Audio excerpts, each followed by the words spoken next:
بسم اللہ الرحمن الرحیم۔ السلام علیکم کلاس۔ آج کی ہماری جو ٹاپک ہے وہ ہے جیومیٹری۔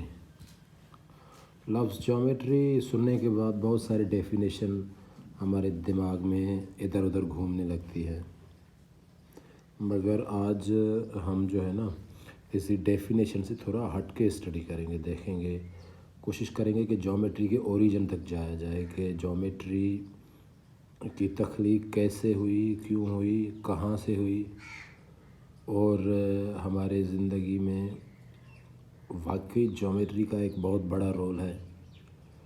آج اس کو جاننے کی کوشش کریں گے۔ تو ہم ٹاپک اپنے اسٹارٹ کرتے ہیں بغیر کسی انتظار کے۔ فار سپوز ایک ایگزامپل ہے کہ فار سپوز ہم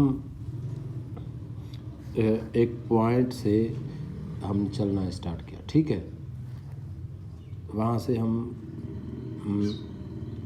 1 میٹر آگے چلے، ٹھیک ہے، پھر 1 میٹر لیفٹ میں ہم ٹرن ہو گئے، ٹھیک ہے، اس کے بعد پھر 1 میٹر اور لیفٹ کی طرف ٹرن ہو گئے، پھر 1 میٹر اور لیفٹ کی جانب ٹرن ہو گئے۔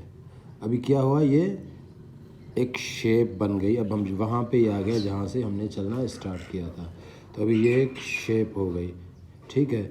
اسے ہم اسکوائر کہتے ہیں۔ کیا؟ اسکوائر۔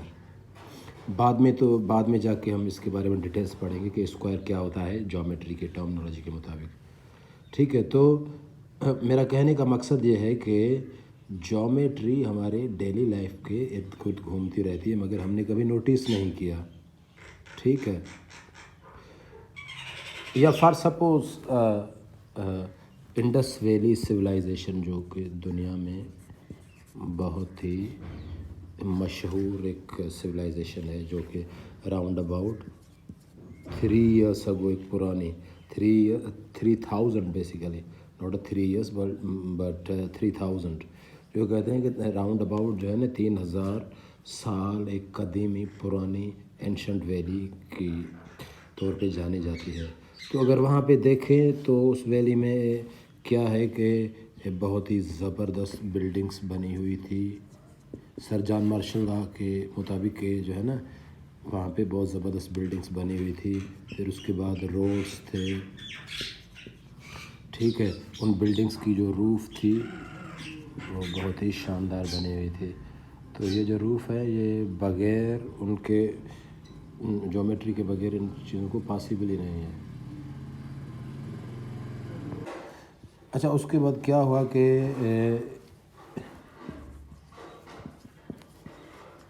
اینشنٹ ایجپٹس کے دور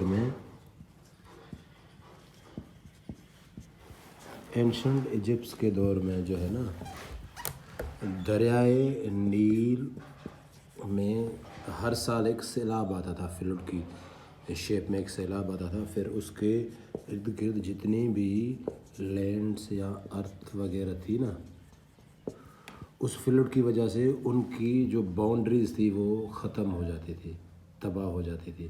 فار سپوز یہ لینڈس ہیں اس کے وہاں پہ، تو وہاں پہ جو جب فلڈ آتا تھا تو ان کی باؤنڈریز، فار سپوز یہ باؤنڈری اور یہ باؤنڈریز ختم ہوتی، یہ آپس میں مل جاتی تھی۔ یہ جو آپس میں مل جاتی تھی تو یہ لینڈس جن مالکان کی تھی، اب ان کو جو ہے نا اپنی باؤنڈریز ڈھونڈنے کے لیے بہت بڑا مسئلہ ہوتا تھا۔ انہیں پتہ نہیں تھا کہ ایگزیکٹ ہماری لمیٹیشن کون ہے، ہماری باؤنڈری کون ہے، مطلب ہماری لینڈ کتنی ہے۔ تو یہ ایشو ان کے ساتھ ہر سال میں ہوتا رہتا تھا۔ تو ان لوگوں نے کیا کیا کہ ان لوگوں نے بیٹھ کے سوچا کہ یار کیوں نہ ایک میکینزم بنایا جائے، ایک سسٹم بنایا جائے جس کے تھرو ہم اپنے لینڈس کی، ہم اپنے ارتھ کی میئرمنٹ کر سکیں، ٹھیک ہے۔ اب یہاں سے جو ہے نا جیومیٹری کی پیدائش ہوتی ہے، برتھ ہوتی ہے جیومیٹری کی، ٹھیک ہے۔ تو ان لوگوں نے ایک انسٹرومنٹس کچھ بنائے جن کے تھرو ان لوگوں نے اپنے زمینوں کی جو ہے نا تقسیم کی بالکل صحیح طریقے سے، ان کو ٹھیک طرح سے، اگر ان کی باؤنڈریز تباہ برباد ہو جاتی تھی فلڈ کی وجہ سے تو وہ پھر سے وہ باؤنڈریز بنایا کرتے تھے۔ تو وہاں سے کیا ہوتا تھا، جیومیٹری کا جنم ہوا۔ تو جیومیٹری کسے کہتے ہیں؟ For suppose geo means land اور ارتھ ٹھیک ہے. اور metry means measurement.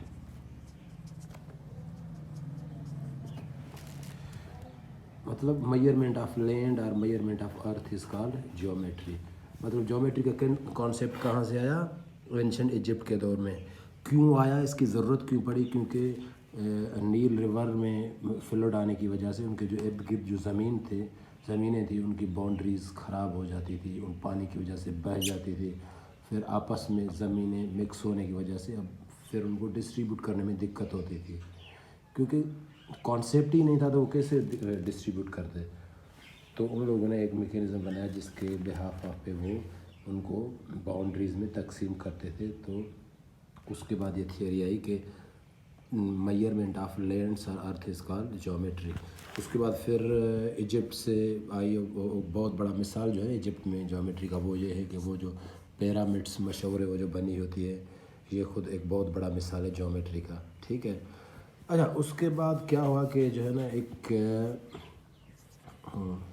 Greek mathematician تھا،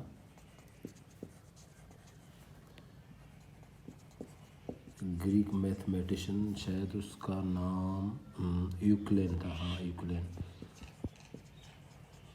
اس نے کیا کیا کہ وہ جو سارے فارمولاز وہ جو میکینزم وہ جو ہے نا انسٹرومنٹس اینشنٹ ایجپٹس نے بنائے ہوئے تھے نا، ان لوگوں نے کیا کیا کہ وہ سارے آپس میں ملا کے ان نے ایک بک بنایا. کس نے؟ یوکلین. گریک میتھمیٹکس نے ایک بک بنایا. ٹھیک ہے، جس کا نام کیا تھا؟ ایلیمنٹ. ٹھیک ہے. یوکلین نے ایک بک بنایا جس کا نام کیا تھا؟ ایلیمنٹ. اس بک میں کیا تھا؟ جیومیٹریز کے بارے میں اس نے وہ چیزیں لکھی ہوئی تھی جو اینشنٹ ایجپٹ نے بنائی تھی. ٹھیک ہے. تو یہ آج کا ہماری ہسٹری تھی جیومیٹری کے بارے میں. تو انشاءاللہ آنے والے دنوں میں ہم جیومیٹریز کی ٹرمنالوجی اور جیومیٹریز کے کچھ ایشوز، پرابلمس وغیرہ ڈسکس کریں گے.